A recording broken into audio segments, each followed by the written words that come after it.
doesn't matter where you've been through, and it doesn't matter where you are right now. You can have what you want. The only person that's going to stop you is you. So if I can just inspire one person, I know it's the same with you, by sharing, sharing my experiences to get people thinking, and for also so that people don't say, oh, that's just for her, it's not for me. No, it's for everybody. Anybody and everybody can do this, but it's like you said before, you've got to take responsibility, and sometimes it's a bit painful letting go of this stuff. But isn't it better to be in this short-term pain, by releasing that which is not serving you, rather than living a lifetime of pain by not living your best life? Well, absolutely, and that's one of the challenges, because sometimes our pain, yes, it's painful, it's uncomfortable, but at least it's something that we know. It becomes a habit, we get used to it, and so, our comfort zone actually starts to incorporate that pain within it. Yeah. And that's one of the challenges. It's about being very honest with yourself and saying, okay, is this actually really what I'm here for? Is it really what I want? Yeah. If I could have anything at all, and I knew I could have that, I knew I could be that, would I choose this? Yeah. And if you answer no to that, then there's room for change, there's room for transformation. Yeah, absolutely. I couldn't agree more. Yeah. I just love the message that you're taking out there, and I understand you're in the UK now, and loving it.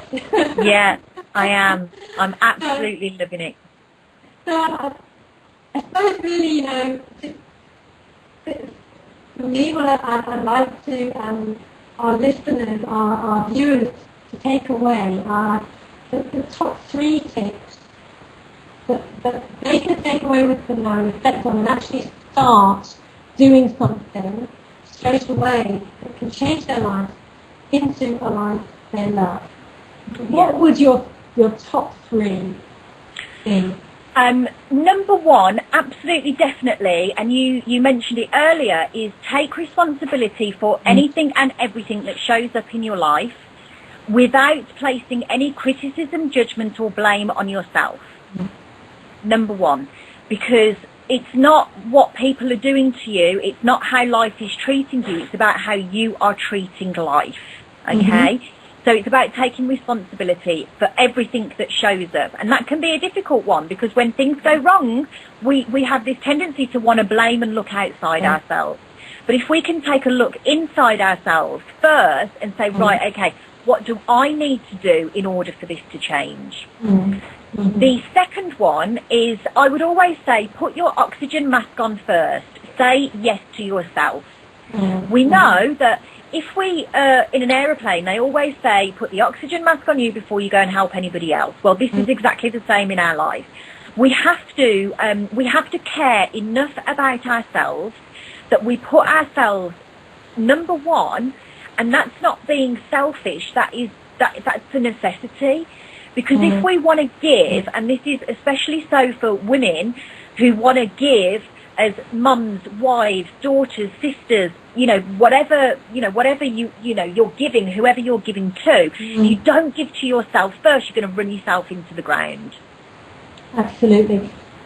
And then can I? Yeah. I can't wait for number 3. Hold number 3 for the moment. That one, I think you've just touched. You really touched it, because so many, particularly women, everything, the whole world comes first before them. The partner, the husband, the children, the family, the job, the dog and the cat even usually come before themselves. And I feel this is why so many women have this burnout, this superwoman syndrome, that they feel they have to be perfect, they have to be everything to everybody before they deserve to have and be anything themselves. Yeah. So I just so connect with that one, particularly the people I work with, but I've been there too. Yeah. So have you. So that's a really important one. There are surely men out there who also, you know, have this tendency. But would you agree that it's not about being selfish? No, no. This is what I get back often, selfishness and guilt. Yeah, but that's what we've been taught by our parents, that you've got to put, you know, you share, you put everybody else first, you know, you don't take more than what you deserve, all these kind of things. And actually it's what our parents have learned from their parents and from their parents, but that's not the way to do it anymore. You know, times have changed. The way that we live our lives have changed, you know, the way that we work, everything has changed, you know, and this ideal of not being selfish has got to change too, because actually it's being more selfish by putting everybody else first before yourself.